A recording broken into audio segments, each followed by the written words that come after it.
Hello ಸ್ನೇಹಿತರೆ, ಹಾಗಿದ್ರ ನಾನು ನಿಮ್ಮ ವೆಂಕಟೇಶ್ ಮಾತಾಡ್ತಿರೋದು. ವೆಲ್ಕಮ್ ಟು ರಿಚ್ ರಿಸರ್ಚ್ ಚಾನಲ್ಗೆ ಸ್ವಾಗತ ಸುಸ್ವಾಗತ. ಸ್ನೇಹಿತರೆ, ಇವತ್ತಿನ ಈ ವಿಡಿಯೋದಲ್ಲಿ ರೇಷನ್ ಕಾರ್ಡ್ ತಿದ್ದುಪಡಿ ಯಾವಾಗ ಬಿಡ್ತಾರೆ, ಇದಕ್ಕೆ ಡಾಕ್ಯುಮೆಂಟ್ಸ್ಗಳು ಏನೇನು ಬೇಕು, ಅದೇ ರೀತಿ ಆ ಒಂದು ಸೇರ್ಪಡೆ ಮಾಡಿಸ್ಕೊಳ್ಳೋದಕ್ಕೆ ಡಾಕ್ಯುಮೆಂಟ್ಸ್ಗಳು ಏನೇನು ಬೇಕು, ಡಿಲೀಟ್ ಮಾಡಿಸೋದಕ್ಕೆ ಏನೇನು ಬೇಕು, ಆ ವಿಳಾಸವನ್ನು ಚೇಂಜ್ ಮಾಡಿಸ್ಕೊಳ್ಳೋದಕ್ಕೆ ಏನೆಲ್ಲ ಒಂದು ಡಾಕ್ಯುಮೆಂಟ್ಸ್ಗಳು ಬೇಕು, ಇದ್ರ ಬಗ್ಗೆ ಕಂಪ್ಲೀಟಾಗಿ ಈ ವಿಡಿಯೋದಲ್ಲಿ ಚರ್ಚೆ ಮಾಡ್ತಾ ಹೋಗೋಣ. ಅದೇ ರೀತಿ ನಮ್ಮ ಚಾನಲ್ಗೆ ಫಸ್ಟ್ ಟೈಮ್ ವಿಸಿಟ್ ಮಾಡಿದ್ರೆ ಕೂಡಲೇ ಸಬ್ಸ್ಕ್ರೈಬ್ ಮಾಡ್ಕೊಳ್ಳಿ, ಹಾಗೆ ಬೆಲ್ ಐಕಾನ್ ಬಟನ್ ಮೇಲೆ ಕ್ಲಿಕ್ ಮಾಡಿ. ಅದೇ ರೀತಿ ನಮ್ಮ ವಿಡಿಯೋ ನಿಮಗೆ ಇಷ್ಟ ಆಗಿದ್ರೆ ಕೂಡಲೇ ಲೈಕ್ ಮಾಡಿ. ಅದೇ ರೀತಿ ಏನಾದರೂ ಡೌಟ್ಸ್ ಇದ್ರೆ ಕೂಡಲೇ ಕಮೆಂಟು ಸಹ ಮಾಡಬಹುದು. ಬನ್ನಿ ಗೈಸ್, ಈ ವಿಡಿಯೋ ಸ್ಟಾರ್ಟ್ ಮಾಡೋಣ. ಸ್ನೇಹಿತರೆ, ಮೊದಲನೇದಾಗಿ ರೇಷನ್ ಕಾರ್ಡ್ ಸೇರ್ಪಡೆ ಮಾಡಿಸ್ಕೊಳ್ಬೇಕು ಅಂದರೆ ರೇಷನ್ ಕಾರ್ಡ್ಗೆ ಯಾರನ್ನಾದ್ರು ಸದಸ್ಯರಾಗಿರ್ಬೋದು ಅಥವಾ ಮಕ್ಕಳಾಗಿರಬಹುದು ಅಂಥವ್ರನ್ನ ನೀವು ಸೇರ್ಪಡೆ ಮಾಡಿಸ್ಕೊಳ್ಬೇಕು ಅಂದರೆ ಈ ಡಾಕ್ಯುಮೆಂಟ್ಸ್ಗಳು ನೀವು ರೆಡಿ ಮಾಡಿ ಇಟ್ಕೊಂಡಿರಬೇಕಾಗುತ್ತೆ. ಯಾವ್ಯಾವು ಅಂದರೆ ಮೇಯ್ನಾಗಿ ಅಂದರೆ ದೊಡ್ಡವರಾಗಿದ್ದರೆ 6 ವರ್ಷದ ಮೇಲ್ಪಟ್ಟ ಯಾರು ವಯಸ್ಕರಾಗಿದ್ದಾರೆ ಅಂತಹವರು ಕ್ಯಾಸ್ಟು ಇನ್ಕಮ್ ರನ್ನಿಂಗಲ್ಲಿ ಇರಬೇಕಾಗುತ್ತೆ. ಅದೇ ರೀತಿ ಆಧಾರ್ ಕಾರ್ಡು ಸಹ ಅದಕ್ಕೆ ಫೋನ್ ನಂಬರ್ ಲಿಂಕ್ ಆಗಿರಬೇಕು, ಆಧಾರ್ ಕಾರ್ಡು ಕರೆಕ್ಟಾಗಿರಬೇಕಾಗುತ್ತೆ. ಇಷ್ಟನ್ನು ಮೈಂಡಲ್ಲಿ ಇಟ್ಕೊಳ್ಳಿ. ಅದೇ ರೀತಿ ಮಕ್ಕಳು 6 ವರ್ಷದ ಕೆಳಗಿನ ಮಕ್ಕಳಾಗಿದ್ದರೆ ಮೇಯ್ನ್ ಬೇಕಾಗಿರೋದೇ ಅವರಿಗೆ ಬರ್ತ್ ಸರ್ಟಿಫಿಕೇಟು ಮತ್ತು ಆಧಾರ್ ಕಾರ್ಡು, ಅದಕ್ಕೆ ಲಿಂಕ್ ಆಗಿರುವಂಥ ಒಂದು ಮೊಬೈಲ್ ನಂಬರು ಕಡ್ಡಾಯವಾಗಿ ಬೇಕೇ ಬೇಕು. ಯಾಕೆ ಅಂದರೆ ಅದಕ್ಕೆ ಲಿಂಕ್ ಆಗಿರೋ ಫೋನ್ ನಂಬರ್ಗೆ ಒಂದು OTP ಹೋಗುತ್ತೆ. OTP ಮೂಲಕನೇ ಅವರನ್ನು ಆ್ಯಡ್ ಮಾಡಬೇಕಾಗುತ್ತೆ. ಯಾವುದೇ ರೀತಿಯ ಬಯೋಮೆಟ್ರಿಕ್ ಅವಶ್ಯಕತೆನೇ ಇರೋದಿಲ್ಲ ಅಂಥವರಿಗೆ. ಇದನ್ನು ಮೈಂಡಲ್ಲಿ ಇಟ್ಕೊಳ್ಳಿ. ಅದೇ ರೀತಿ ರೇಷನ್ ಕಾರ್ಡಲ್ಲಿ ಅಡ್ರೆಸ್ಸನ್ನು ಚೇಂಜ್ ಮಾಡಿಸ್ಕೊಳ್ಬೇಕು ಅಂದರೆ ಏನು ಮಾಡಬೇಕು? ಸಿಂಪಲ್ಲು, ನೀವು ಮೊದಲು ಆಧಾರ್ ಕಾರ್ಡಲ್ಲಿ ಯಾವ ಅಡ್ರೆಸ್ ಇದೆ ಅಂತ ಫಸ್ಟು ತಿಳ್ಕೊಳ್ಳಿ. ಅರ್ಥ ಆಯ್ತಾ? ಆಧಾರ್ ಕಾರ್ಡಲ್ಲಿ ಕರೆಕ್ಟಾಗಿದ್ದರೆ ಆಧಾರ್ ಕಾರ್ಡಲ್ಲಿ ಏನಿದೆಯೋ ಅಡ್ರೆಸ್ಸು ಅದೇ ರೇಷನ್ ಕಾರ್ಡಲ್ಲಿ ಅಪ್ಡೇಟ್ ಆಗುತ್ತೆ. ಕೂಡಲೇ ಅಪ್ಡೇಟ್ ಆಗಿಲ್ಲ ಅಂದರೆ ರೇಷನ್ ಕಾರ್ಡ್ ತಿದ್ದುಪಡಿಗೆ ಬಿಟ್ಟಾಗ ಅಪ್ಡೇಟ್ ಮಾಡಿಸ್ಕೊಳ್ಳಿ. ಅಂದರೆ ರೇಷನ್ ಕಾರ್ಡನ್ನು ಅಪ್ಡೇಟ್ ಮಾಡಿಸ್ಕೊಳ್ಳಿ.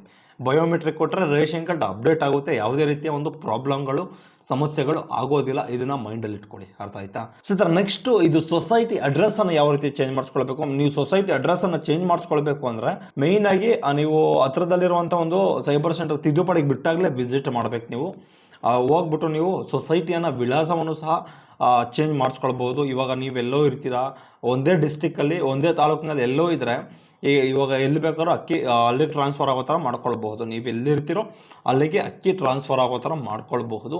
ಇದು ಒಂದು ಅನುಕೂಲವಾಗಿರುವಂಥ ಒಂದು ವಿಚಾರ ಅಂತಲೇ ಹೇಳ್ಬೋದು. ಇದನ್ನು ಸಹ ನೀವು ವಿಳಾಸವನ್ನು ಚೇಂಜ್ ಮಾಡಿಸ್ಕೊಳ್ಬಹುದು. ಯಾವುದೇ ರೀತಿ ಪ್ರಾಬ್ಲಮ್ಗಳು ಆಗೋದಿಲ್ಲ. ಅದೇ ರೀತಿ ರೇಷನ್ ಕಾರ್ಡಲ್ಲಿ ಫೋಟೋ ಚೇಂಜ್ ಮಾಡಿಸ್ಬೇಕು, ವಯಸ್ಸನ್ನು ಚೇಂಜ್ ಮಾಡಿಸ್ಕೊಳ್ಬೇಕು, ಅಥವಾ ಗಂಡನ ಹೆಸರು ಫ್ರಂಟಲ್ಲಿ ಯಾರು ಇರ್ತಾರೋ ಅವ್ರ ಗಂಡನ ಹೆಸರು ಚೇಂಜ್ ಆಗಿಬಿಟ್ಟಿರ್ತದೆ. ಇಷ್ಟನ್ನು ಹೇಗೆ ಚೇಂಜ್ ಮಾಡಿಸ್ಕೊಳ್ಳೋದು ಅಂದ್ಕೊಂಡಿದ್ರೆ ನೀವು ಸಿಂಪಲ್ಲು, ಏನೂ ಇಲ್ಲ. ಸ್ನೇಹಿತರೆ, ಮೊದಲನೇದಾಗಿ ನೀವು ಇಷ್ಟೆಲ್ಲ ಚೇಂಜ್ ಮಾಡಿಸ್ಕೊಳ್ಬೇಕು ಅಂದರೆ ಮೊದಲು ಆಧಾರ್ ಕಾರ್ಡಲ್ಲಿ ಅಡ್ರೆಸ್ಸು ಕರೆಕ್ಟಾಗಿರಬೇಕು. ಅಡ್ರೆಸ್ ಜೊತೆಗೆ ಹಸ್ಬೆಂಡ್ ಹೆಸರು ಕರೆಕ್ಟಾಗಿರ್ತದೆ ಅದರಲ್ಲಿ. ಯಾಕೆಂದರೆ ಆ್ಯಡ್ ಆಗಿರ್ತದೆ. ಅದು ಕರೆಕ್ಟಾಗಿದೆಯಾ ಇಲ್ವೋ ಅಂತ ಮೊದಲು ಚೆಕ್ಔಟ್ ಮಾಡ್ಕೊಳ್ಳಿ. ಆನಂತರ ಫೋಟೋ ಕರೆಕ್ಟಾಗಿದೆಯಾ ಚೆಕ್ ಮಾಡ್ಕೊಳ್ಳಿ. ಆನಂತರ ಅದರಲ್ಲಿ ಡೇಟ್ ಆಫ್ ಬರ್ತ್ ಕರೆಕ್ಟಾಗಿದೆಯಾ ಚೆಕ್ ಮಾಡ್ಕೊಳ್ಬೇಕಾಗುತ್ತೆ. ಆಧಾರ್ ಕಾರ್ಡಲ್ಲಿ ಡೇಟ್ ಆಫ್ ಬರ್ತ್ ಆಗಿರಲಿ ಅಥವಾ ಒಂದು ಏನೇ ಆಗಿರಲಿ ಡಾಕ್ಯುಮೆಂಟ್ಸ್, ಇವಾಗ ಫೋಟೋ, ಡೇಟ್ ಆಫ್ ಬರ್ದು, ವಿಳಾಸ, ಗಂಡನ ಹೆಸರು ಅಥವಾ ತಂದೆ ಹೆಸರು, ಇಷ್ಟು ಏನಾದರೂ ನಿಮ್ಮ ಆಧಾರ್ ಕಾರ್ಡಲ್ಲಿ ಕರೆಕ್ಟಾಗಿತ್ತು ಅಂದರೆ ಅದೇ ರೇಷನ್ ಕಾರ್ಡಲ್ಲಿ ಕೂತ್ಕೊಳ್ಳುತ್ತೆ. ಅರ್ಥ ಆಯ್ತಾ? ಅಪ್ಡೇಟ್ ಮಾಡಿದ್ರೆ ಅದೇ ರೇಷನ್ ಕಾರ್ಡಲ್ಲಿ ಏನಿದೆಯೋ ದಿಟ್ಟು ಅದೇ ಥರ ರೇಷನ್ ಕಾರ್ಡಲ್ಲೂ ಸಹ ಅದೇ ಥರ ಇರ್ತದೆ. ಇದನ್ನು ದಯವಿಟ್ಟು ಅರ್ಥ ಮಾಡ್ಕೊಳ್ಳಿ. ರೇಷನ್ ಕಾರ್ಡು ಬೇರೆ ಅಲ್ಲ, ಆಧಾರ್ ಕಾರ್ಡು ಬೇರೆ ಅಲ್ಲ. ಎರಡೂ ಒಂದೇ ಥರ ಇದ್ದರೆ, ಆಧಾರ್ ಕಾರ್ಡು ಸಹ ಒಂದೇ ಥರ ಇದ್ದರೆ ರೇಷನ್ ಕಾರ್ಡು ಸಹ ಒಂದೇ ಥರ ಇರ್ತದೆ. ಇದನ್ನು ಮೈಂಡಲ್ಲಿ ಇಟ್ಕೊಳ್ಳಿ. ಇದನ್ನು ನೋಟ್ ಮಾಡ್ಕೊಳ್ಳಿ. ಅರ್ಥ ಆಯ್ತಾ? ನೀವು ಯಾರಾದರೂ ಅಡ್ರೆಸ್ ಚೇಂಜ್ ಆಗಿರ್ಬೋದು, ಫೋಟೋ, ವಿಳಾಸ, ಅಥವಾ ಇನ್ನೇನಾದರೂ ಸೊಸೈಟಿ ವಿಳಾಸ, ಅಥವಾ ವಯಸ್ಸು, ಅಥವಾ ಗಂಡನ ಹೆಸರು, ಅಥವಾ ಇನ್ಯಾರನ್ನಾದರೂ ಸೇರ್ಪಡೆ ಮಾಡಿಸ್ಕೊಳ್ಬೇಕು, ಅಥವಾ ಇನ್ಯಾರನ್ನಾದರೂ ಮಗುನ ಸೇರ್ಪಡೆ ಮಾಡಿಸ್ಕೊಳ್ಬೇಕು ಅಂದರೆ ಇಷ್ಟು ಡಾಕ್ಯುಮೆಂಟ್ಸ್ನ ಒಂದು ಪ್ರಿಪ್ರೇಷನ್ ಮಾಡಿ ನೀವು ಇಟ್ಕೊಂಡಿದ್ರೆ ಇಮ್ಮಿಡಿಯೇಟ್ಲಿ ನೀವು ತಿದ್ದುಪಡಿಗೆ ಬಿಟ್ಟಾಗ ಅರ್ಜಿಯನ್ನು ಹಾಕಿಸ್ಕೊಳ್ಬಹುದು. ಈ ನಂತರ ನೆಕ್ಸ್ಟು ಈ ತಿದ್ದುಪಡಿಗೆ ಯಾವಾಗ ಬಿಡಬಹುದು? ಸ್ನೇಹಿತರೆ, ಮೇಯ್ನಾಗಿ ಈ ತಿದ್ದುಪಡಿಗೆ ಒಂದು ಹೋದ ವಾರದಲ್ಲಿ ಬಿಟ್ಟಿದ್ರು. ಹೋದ ವಾರದ ಒಂದು ವಾರ ಆಗಿರ್ಬೋದು, ಒಂದು ವಾರದಲ್ಲಿ ಬಿಟ್ಟಿದ್ರು. ಈಗ ನೆಕ್ಸ್ಟು ಯಾವತ್ತಾದರೂ ಒಂದು 2 ಅವರ್ 1 ಗಂಟೆನೋ ಬಿಡುವಂಥ ಒಂದು ಸಾಧ್ಯತೆಗಳಿರ್ತವೆ. ಅರ್ಥ ಆಯ್ತಾ? ನೀವು ಆ ಟೈಮ್ನಲ್ಲಿ ಏನು ಮಾಡಬೇಕು ಅಂದರೆ ಈ ಎಲ್ಲ ಡಾಕ್ಯುಮೆಂಟ್ಸ್ಗಳನ್ನ ರೆಡಿ ಮಾಡಿ ಪ್ರಿಪ್ರೇಷನ್ ಮಾಡಿ ಇಟ್ಕೊಂಡಿದ್ರೆ ಆ ರೇಷನ್ ಕಾರ್ಡು ತಿದ್ದುಪಡಿ ಯಾವಾಗ ಬಿಡ್ತಾರೆ ಅಂತ ನಾನು ನಿಮಗೆ ತಿಳ್ಕೊಂಡು, ಒಂದಿನ ಮುಂಚಿತವಾಗಿ ತಿಳ್ಕೊಂಡು ಇಮಿಡಿಯೇಟ್ಲಿ ನಾನು ವಿಡಿಯೋವನ್ನು ಶೇರ್ ಮಾಡ್ತೀನಿ ನಿಮಗೆ. ಅರ್ಥ ಆಯ್ತಾ? ವಿಡಿಯೋ ಮೂಲಕ ನಾನು ನಿಮಗೆ ತಿಳಿಸ್ಕೊಡ್ತೀನಿ. ದಯವಿಟ್ಟು ನಮ್ಮ ಚಾನಲ್ಗೆ ಅದಕ್ಕೆ ಸಬ್ಸ್ಕ್ರೈಬ್ ಮಾಡ್ಕೊಳ್ಳಿ ಅಂತ ನಾನು ನಿಮಗೆ ಒತ್ತಿ ಹೇಳೋದು, ಇನ್ನೇಂತಕ್ಕೂ ಅಲ್ಲ. ಅದೇ ರೀತಿ ನೀವು ನಮ್ಮ ವಿಡಿಯೋಗೊಂದು ಲೈಕ್ ಮಾಡಿದ್ರೆ ಒಂದು 10 ಜನಕ್ಕೆ ರಿಕಮೆಂಡ್ ಮಾಡುತ್ತೆ ಯೂಟ್ಯೂಬ್. ಇದನ್ನು ಮೈಂಡಲ್ಲಿ ಇಟ್ಕೊಳ್ಳಿ. ಅದಕ್ಕೆ ದಯವಿಟ್ಟು ಲೈಕ್ ಮಾಡಿ ಅಂತ ನಾನು ಹೇಳೋದು.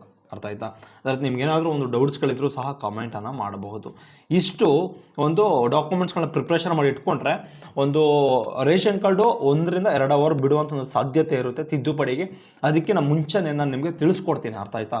1 ದಿನ 2 ದಿನ ನೋಟಿಸ್ ಬಂದಿದ ತಕ್ಷಣ ಕೂಡಲೇ ವಿಡಿಯೋ ಮಾಡಿ ನಾನು ನಿಮಗೆ ಅಪ್ಲೋಡ್ ಮಾಡ್ತೀನಿ, ಅರ್ಥ ಆಯ್ತಾ?